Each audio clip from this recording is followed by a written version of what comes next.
Hey guys, it's Postbox. Welcome back to a brand new video, and in today's video we're going over all of the brand new stuff coming into today's update. We can expect a lot of stuff. It is only going to be a small minor patch though. As always, there won't be anything downloadable for this update unless there are some major bugs in the game. So first off, let's start off with what we have inside of the update, and then we'll look at some of the stuff which has been temporarily disabled and is in the work for fixes, and then some other features as well coming in. So the first major thing to know in this update is we'll most likely be receiving the brand new LMG. It's a little bit of gameplay of that here from Toybox. If you want to get some early experience with it or just generally practice with the new LMG, you can head into Toybox with the code on screen if you haven't already played it. It's one of my creative maps which I built with every item in the game for you guys, so you can test and have fun with everything. So yeah, head in there if you want to do that. But that's the Toybox there in the background, and gameplay of the new LMG. It's a little bit different. It does fire a lot slower, and it's going to be really neat to have, so I can't wait to actually try this out in a battle royale. The damage is pretty decent as well. It's a pretty good one overall. Also, for those that don't know, if you are watching this video early and we're not watching this on update day, the Coachella stuff will be rotating out tonight, so if you haven't already picked it up, make sure you do with code POST if you want to support me further. That's the Coachella set as well, which is kind of neat if you like it. I did end up buying half of the set. I didn't buy all of it because there's a lot of stuff in the set, but I just bought half of it,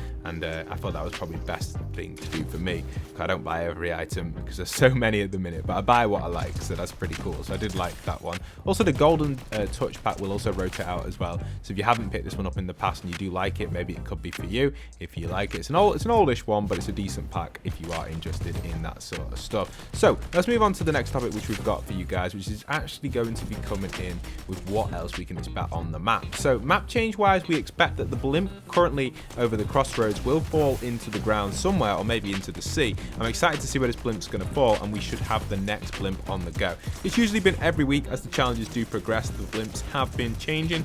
We may get a 2-week delay on this one just because there isn't that many blimps left on the map, but if it goes with the previous schedule, we can expect that the blimps definitely will see a change in this update here, which I'm kind of excited for. I feel like if the blimps do get a big change like this, we could actually have some decent stuff going on with the storyline progressing a little bit further, getting closer and closer to that end of season date, which I'm super excited for on the 2nd of June. We should have a live event hopefully this season as well, so I'm looking forward to how that's going to play out. If you haven't already or you're not aware of it, we'll definitely be expecting a live event this season because we didn't get one last season. So just like the previous season 1 in chapter 2, we didn't get an event in that season. We got the Star Wars event. I guess it didn't count as a true live event for the story. We should expect an event either at the start of season 3 or season 2 this season, which is going to be exciting stuff.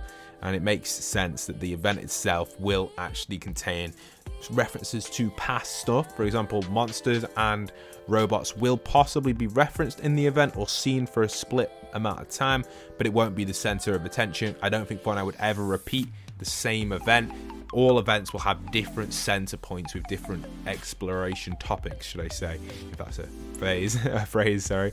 I don't really think that's something which I can say, but who knows. But basically what I'm saying is the events themselves will have always a unique point, and they'll reference Easter eggs and show stuff from the past, but I don't think it'll be like Monster v Robot 2.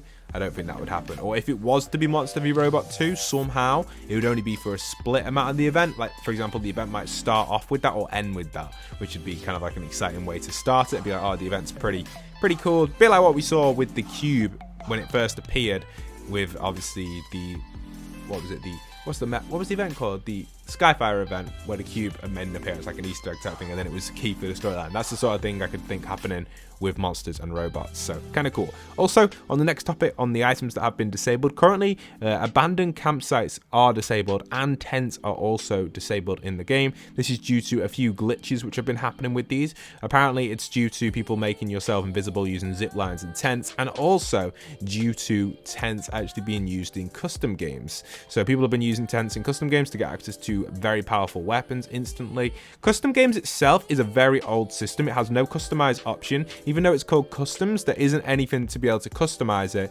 Ban players, control different scenarios, and learn different areas, and can just create your own stuff.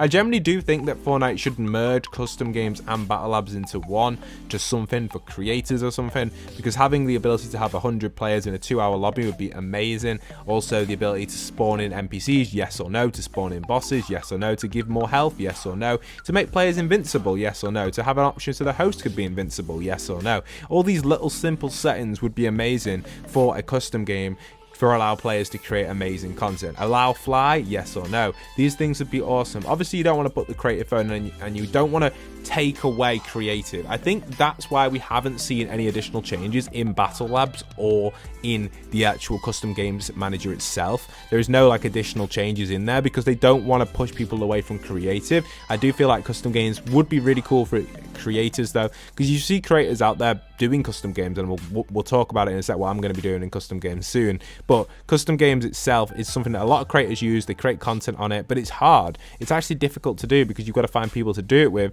as well as you've got to trust the people you're doing it with. So we're actually going to be doing some live streams starting up very soon. I haven't decided on a date yet. We're going to start doing them, but I'm hoping to start streaming every Friday. We're going to be doing customs with subscribers out there. We're going to be doing custom games in Battle Royale, just having fun in there, see what happens, and also doing some creative stuff as well, like 50 Fashion, Toy Box, etc. My maps and other maps as well, created by other creators, which we can try out on stream. So if you're interested in joining for that, let me know in the comments. I'd love to have like 300-400 people every single Friday tuning in for that. That's my goal for it. We'll see how it goes. We'll try it for like probably a month, see how it goes, and if we can hopefully get that up and running, it'll be amazing. And just seeing how long, like 2-3 hours on a Friday, custom games, really fun stuff. We'll find a perfect time for everyone and just have a really awesome time playing customs with everyone out there. And Friday's usually a really good day as well for testing maps and building stuff. I do usually sometimes film boss meets on a Friday, so if that is like clashing with the stream, obviously I'd have to delay the stream, but we would see where we're at. And I'd love to just kind of get a gauge for it as well. I used to do a lot of streams for those that used to tune in on the 50 Fashion when we were actually testing it for bugs, and it would almost be every night we'd stream 50 Fashion and search for bugs, and we did a really good job. And thanks to you guys, 50 Fashion is where it's at as a map, and we managed to create this very awesome, unique experience for a lot of players out there who like fashion shows. And thanks to those that helped out on the stream to help me rule out bugs, it wouldn't be possible without you guys. So bringing back these streams also helps with map development for me, and also allows us to have a fun time on stream. So I do think it's something I want to do personally, even though the views might not be crazy and stuff. It's all about the community in this one, so it's going to be pretty awesome if we can get that up and running. So I'm hoping Fortnite do custom games, but like I said, it does take away the narrative from creative if they put too much customization into it. But if they just have limited settings like God mode for host, endless respawns, yes, Battle Lab settings kind of, and also fix the Battle Lab settings. That word fix is very crucial. Battle Labs has been so buggy for months. It's just literally covered in bugs. Every time I play Battle Labs, the whole system in Battle Labs has so many bugs. For example, if you change the loot mode, NPCs and bosses don't spawn, but if you keep the loot mode as default, they do. Why is that? I don't know. Just have a setting saying spawn NPCs yes, spawn NPCs no. It'd be pretty simple to switch on and off.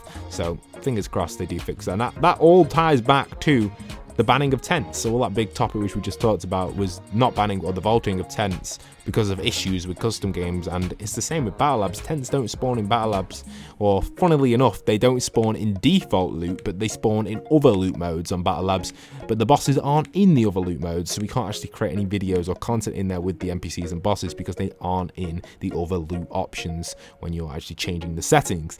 But tents are. It's weird, but they're not in default, whereas bosses are. So it's really just contradict itself, Battle Labs. Honestly, I could rant about Battle Labs for a very long time. It doesn't need removing. We've seen Epic remove it in the past, and with lots of complaints, including myself. I know we managed to get Epic to bring it back, but also Battle Labs itself got its timer reduced from 4 hours to 2 hours, which again makes content even harder. So yeah, that's that topic there which I wanted to talk about. Other than that, that's everything we know so far coming into this update. It's going to be a minor update popping in, not really going to be too much. Definitely excited though to see where Fortnite's going to go in the next few weeks or so, leading to the end of the season.